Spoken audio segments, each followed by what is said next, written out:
درود شریف پڑھیں بھائی اکرم. بسم اللہ الرحمن الرحیم.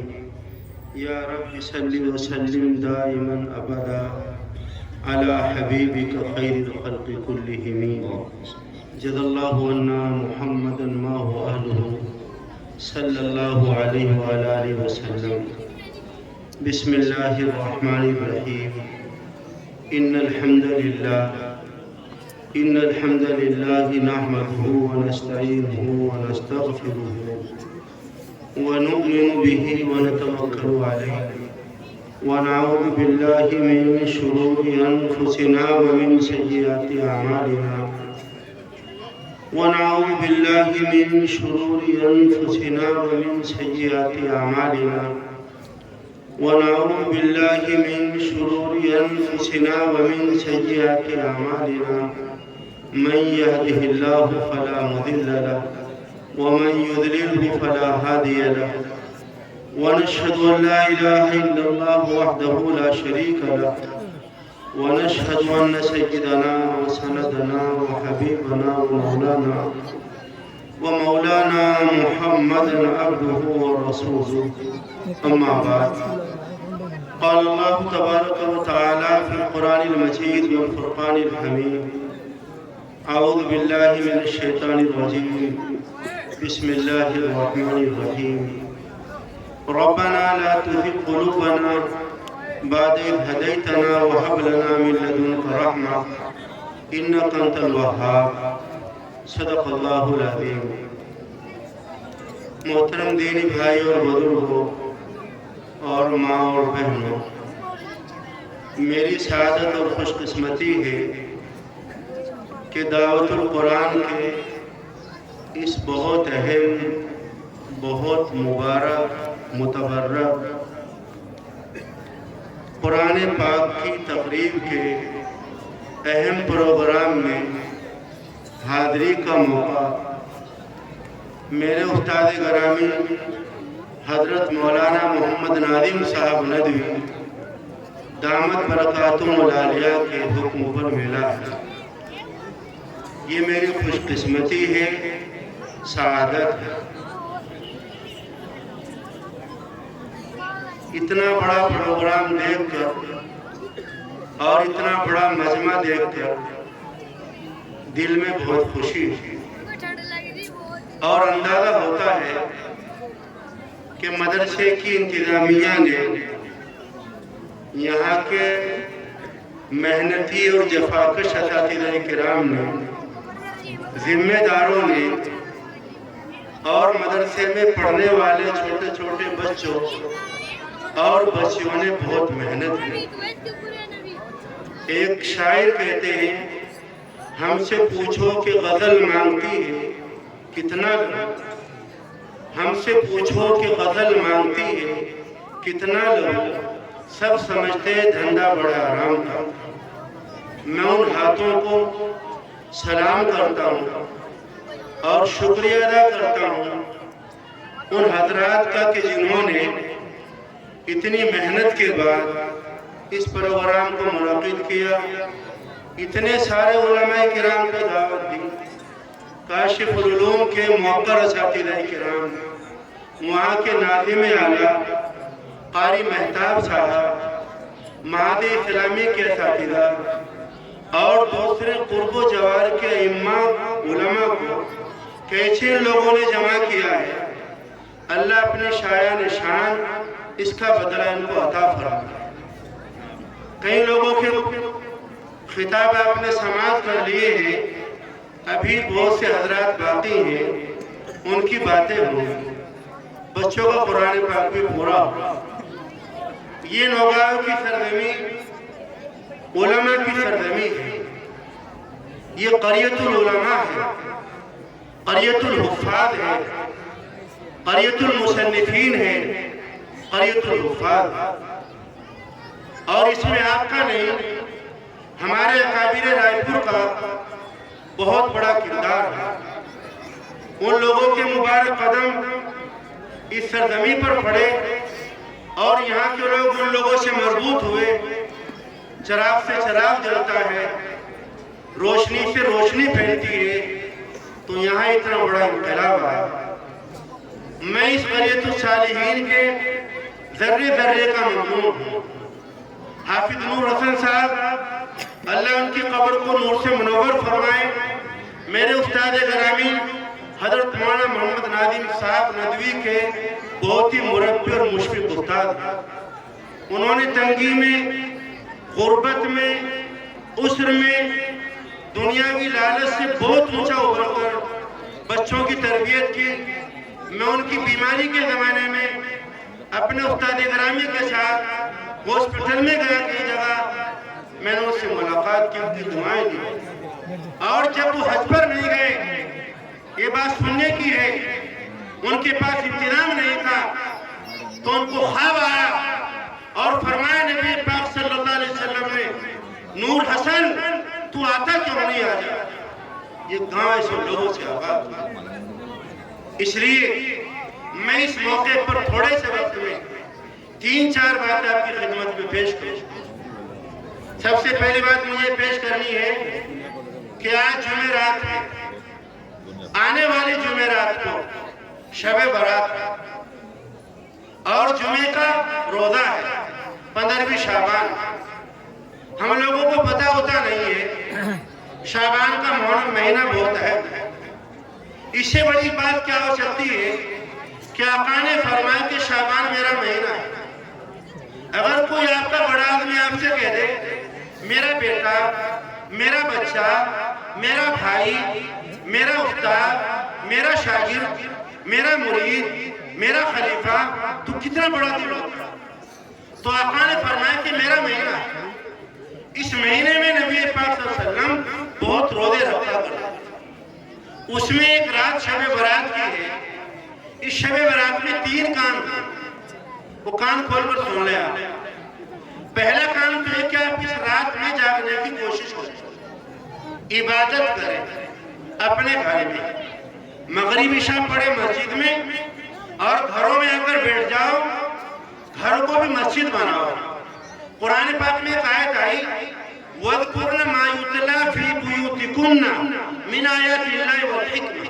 سننے کی بات ہے، اللہ تعالیٰ نے ازواج النبی کو، ہماری ماؤں کو، امہات المومنین کو حکم فرمایا، اے نبی کی ازواج اپنے گھروں میں قرآن پاک کو پڑھو اور حکمت کا مذاکرہ کرو۔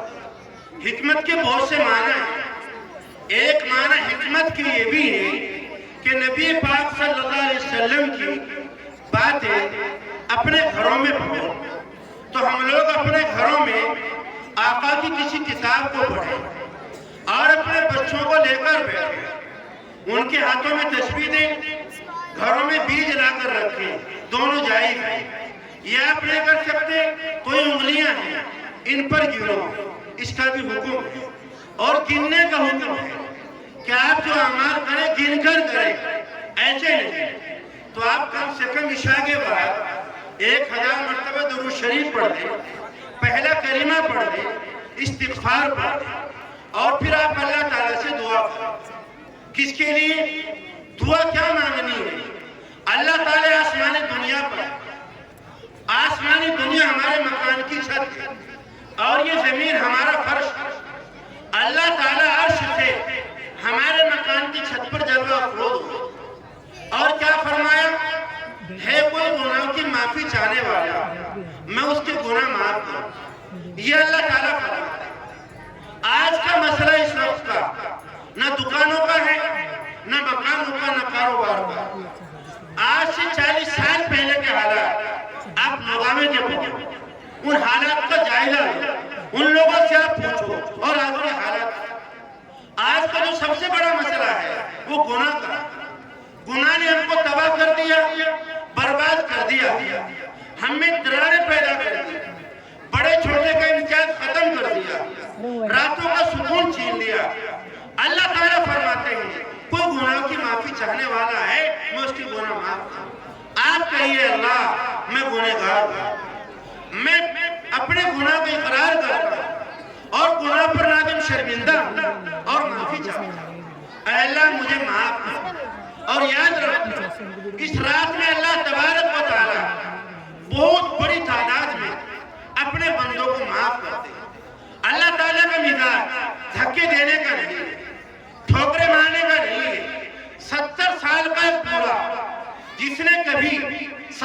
کیا ہو وہ مسجد میں آ جائے اور 2 رکعت پڑھے روئے، اللہ یہ نہیں کہے گا او بڑے میاں 70 سال تک تو نے مجھے پوچھا نہیں، اب تو یہاں پر آیا۔ ہمارے حضرت اقدس مولانا محمد اسلم صاحب اللہ ان کی قبر کو نور سے منور فرمائے، وہ فرمایا کرتے تھے کہ گویا حضرت عمر فاروق کا زمانہ اور وہ گانے گایا کرتا تو لوگ اس کو پیچھے دیا کرتے، اب بوڑھا ہو گیا، اس کے بدن میں جان نہیں رہی، کوئی پوچھتا نہیں، خاندان کا کوئی آدمی نہیں تھا جو اس کو کھانا دے۔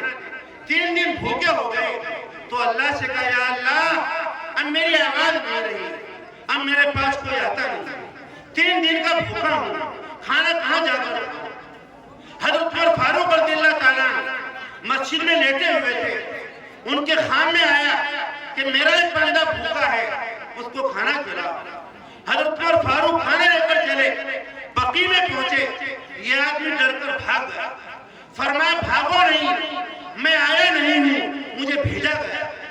پوچھا کیا حکم ہے حضرت؟ فرمایا کھانا لے کر آیا، مجھے یہ حکم ہوا ہے کہ میں آپ کو کھانا کھلاؤں۔ وہ آدمی رونے لگا، یا اللہ میں نے آپ کو پکارا نہیں، اور میں نے آپ کو پکارا، میں نے آپ سے کوئی گناہ کی معافی نہیں چاہی، میں نے کھانے کا سوال کیا، تو کتنا بڑا کریم ہے کہ اس وقت کے سب سے بڑے آدمی کو میرے پاس کھانا لے کر بھیج دیا۔ ایک کیفیت تاری ہوئی اور ان کا انتقال ہوا۔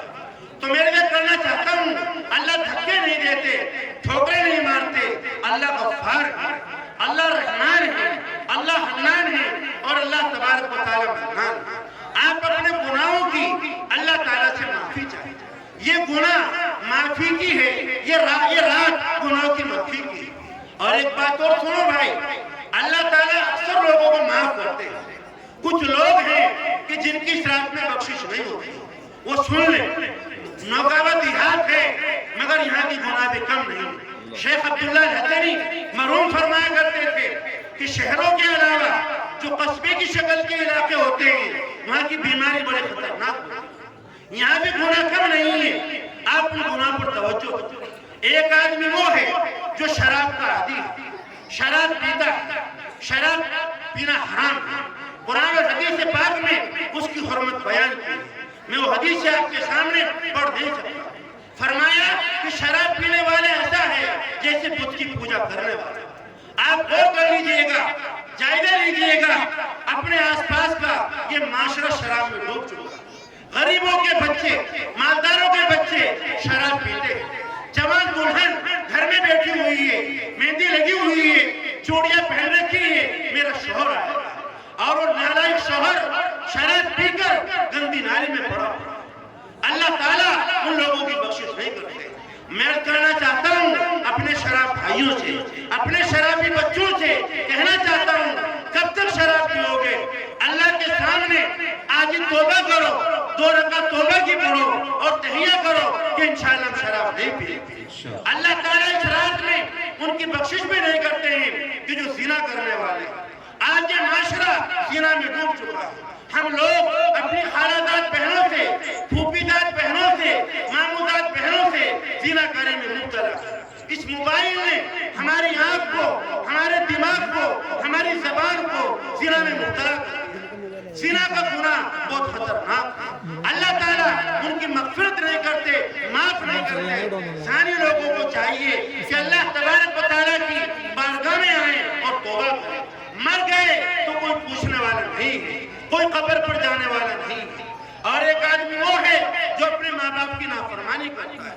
ماں باپ جس نے آپ کو پڑھایا ہے، آگے بڑھایا ہے، آپ ان کی ناقدری کرتے ہیں، توہین کرتے ہیں۔ اپنے ماں باپ کی قدر کرو، ان کے پاؤں کو دباؤ، ان کے سر میں تیل لگاؤ، ان کے سامنے جھک جاؤ، ان کے لیے دعائیں کرو، تو اللہ تعالیٰ کامیابی دیں گے، معافی دیں گے، نہیں تو اللہ معاف نہیں کریں گے۔ گھر دے کے اس رات میں عبادت کرنی چاہیے۔ دوسرا کام کیا ہے؟ کوئی قبرستان جا سکتا ہو تو چلا جائے، کوئی بہت ضروری نہیں۔ اور جو ہمارے علاقوں کا رواج ہوا کہ حلوے بناتے ہیں، شیر بناتے ہیں، حلیم بناتے ہیں، بریانی بناتے ہیں، پٹاخے چھٹاتے ہیں، آتش بازی کرتے ہیں، قبرستانوں میں دھنگا مستی کرتے ہیں، اس کی شریعت میں اجازت ہے۔ قبرستان اس حیثیت سے جاؤ کہ ہمیں یہاں پر آنا ہے، یہ ہمارا ٹھکانہ بننا ہے۔ اور تیسرا جو کام ہے 15ویں تاریخ کا روزہ رکھنا۔ آپ سب لوگ روزہ رکھنا ضروری نہیں، کوئی رکھنا چاہے رکھ لے، نہ رکھے تو گناہ نہیں، رکھنے والے کو ثواب ملے گا۔ اس تاریخ کا روزہ